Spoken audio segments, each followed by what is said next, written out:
அனைவருக்கும் வணக்கம்.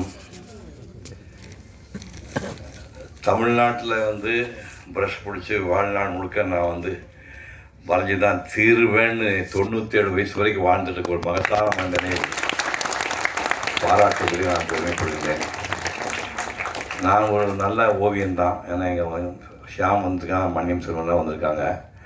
நான் நல்ல ஓவியம் தான் பட்டேன். நான் பயந்தாங்கொள்ளி ஒரு 7 வருஷம் ஓவியம் படிச்சுட்டு ஓடி போயிட்டு நடிகர் நடந்ததுனால தான் இந்த விழாவே நடக்குது. அதையும் ஞாபகம் வச்சுக்கணும் நீங்கள். அதனால் மாயா அவர்களை பற்றி ஒரு சின்ன ஒரு 10 வரி மட்டும் படிச்சிடுறேன்.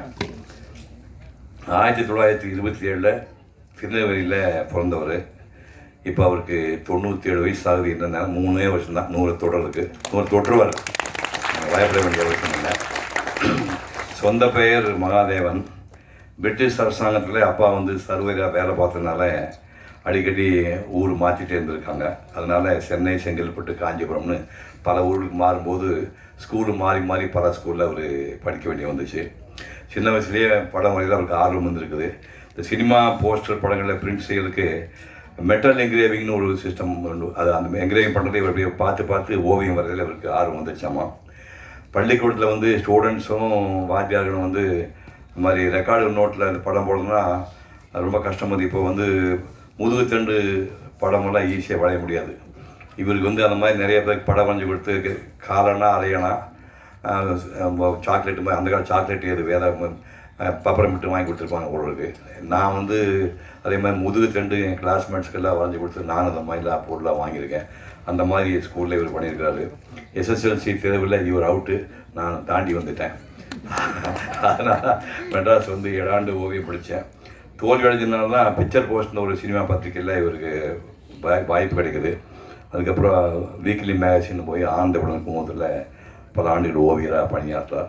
அதுக்கப்புறம் ஃப்ரீலான்சர் ஆகிட்டு குமுதமில் ஜெயலலிதா அம்மையார் தொடர் எழுதுனாங்க. அதெல்லாம் இந்த ஜென்ரேஷன் தெரியாது. குமுதில் தொடர் அவங்க ஒரு 30-40 வாரம் எழுதுனாங்க. அந்த தொடருக்கு மாயா அவர்கள் ஓவியம் வரைஞ்சனால ஜெயலலிதாவை ஃபோன் பண்ணி கூப்பிட்டு உங்கள் ஓவியங்கள் ரொம்ப பிரமாதம் இந்த அம்மாவே பாராட்டி சொன்னாங்க.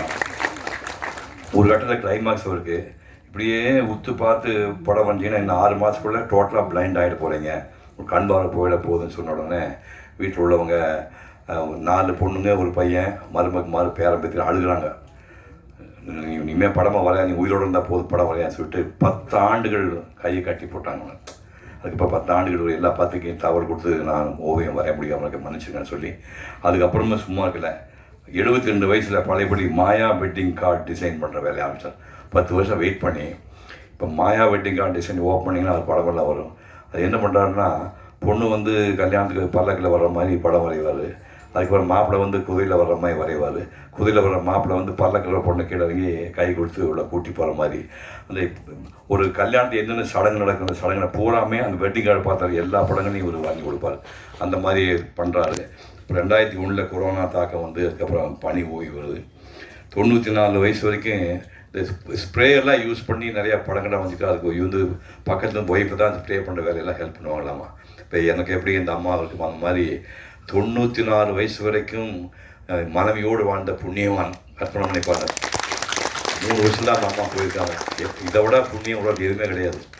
நீங்கள் எல்லாம் சின்ன வயசு ஆளுகளாக இருக்கீங்க. மனைவி போனால் தான் உங்களுக்கு கஷ்டம் தெரியும். தாயோடு அறுசுவை போம், தந்தையோடு கல்வி போம், சேயோடு தாம் பெற்ற செல்வம் போம், ஆயவாள் உற்றாரோடு போம், உடம்புறப்போடு தோல்வலி போம், பொற்றாலியோடு எவையும் போம்ட்டாங்க. பொண்டாட்டி போனால் சகலம் போயிடும். அதுவே 94 வயசுக்கு புண்ணியவான், மனைவியோடு வாழ்ந்த புண்ணியவான். இருந்தாலும் மகனும் மருமகமாரும் பேரன் பேத்திங்களும் அவங்க நல்லா கவனிச்சுக்கிறாங்க. இப்போ வயசு ஒரு 97. இந்த வயசுலையும் சொல்லாரு எனக்கு கண்ணு நல்லா தெரியுது, இப்போ ஒரு படம் வரைவேன்னு சொல்லாரு. இந்த மாதிரி நாள் 100 ஆண்டு கொண்டாட முடியும். இந்த மகத்தான மனிதனை ஓவியோட பீஷ்மரை கௌரவிப்பதிலே நாங்களும் என் குடும்பமும் சந்தோஷப்படுகிறது. நன்றி, வணக்கம்.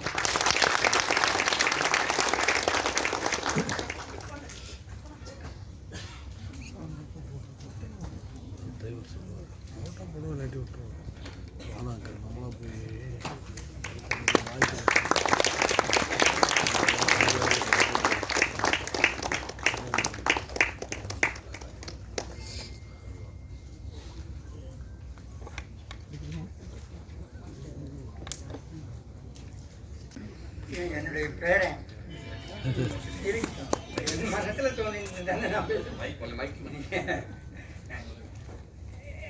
இவருடைய ஒய்ஃபும் டாக்டரு, இவன் தம்பி லாயரு, என் பையன் லாயரு, அவன் ஒய்ஃபும் லாயரு. ஏதோ ஆண்ட முன்னயத்தில் இந்த குடும்பம் வந்து இந்த அளவுக்கு இருக்கிறதுக்கு நான் இவங்களை போல நல்ல வார்த்தை சொல்ல முடிய ஆண்டவன் என்னை வந்து வச்சதுனால இந்த மேலே இருக்கேன். ஏன்னா லைஃப்பில் நம்ம செய்கிற வேலையை ஒழுங்காக செய்தால் போகும், வேறு ஒன்றும் வேண்டாம்.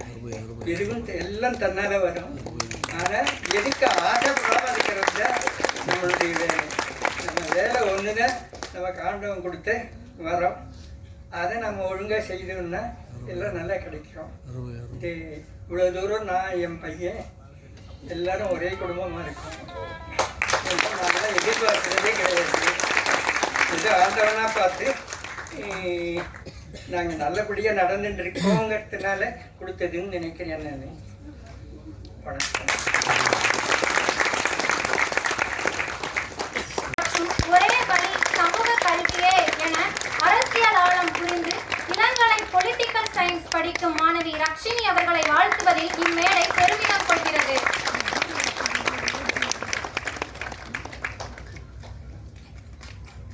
அடுத்ததாக சத்யபிரியா. பெற்றோர்கள் இருவரும் மாற்றுத்திறனாளி. தமக்கு பிறந்த பெண் குழந்தையும் கண் தெரியவில்லை என்று விட்டுவிடாமல் படிக்க வைத்து அக்குழந்தையை நன்கு படிக்க வைத்து 12ஆம் வகுப்பில் புயலில் 100% வாங்கியுள்ளார். கண்ணால் உலகை பார்க்க முடியவில்லை என்றாலும் படிப்பால் உலகை கண்வசம் ஆக்கியவள் சத்யபிரியா. இப்பொழுது எத்திராஜ் மகளிர் கல்லூரியில் இளங்கலை ஆங்கிலம் பயின்று வருகிறார். அவர்களை வரவேற்பதில் பெருமகிழ்ச்சி அடைகிறோம்.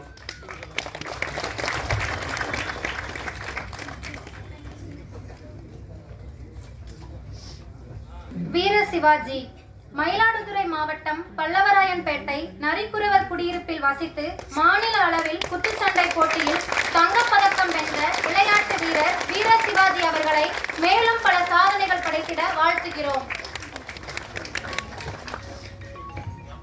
அனிதா. 5 சகோதரிகளுடன் உடன் பிறந்த அனிதா ஆங்கில தேர்வு அன்று தந்தையை இழந்தார்.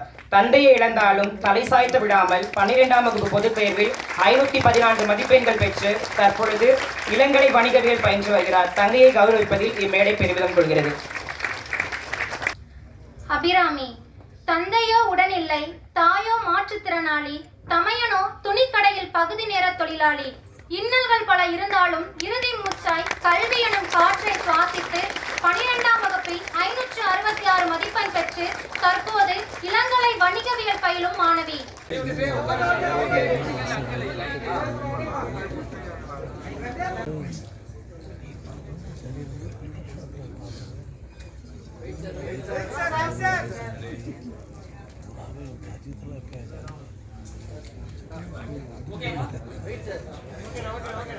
விஜயபாஸ்கர் விஜய் அவர்கள் அகரம் நடத்தி வரும் யாதும் இதழில் எழுதி வருகிறார். இவர் எழுதிய இந்நூல் உலகின் 29 நாடுகளில் கல்வி முறைகள் எப்படி உள்ளது என்பதை காட்டும் நூலாக சிறப்பு பெறுகிறது.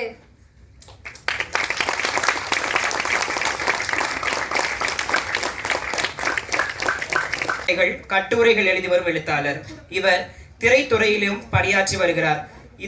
இதயத்தோடு பேசுகிற மொழி குழந்தைகளின் மொழி.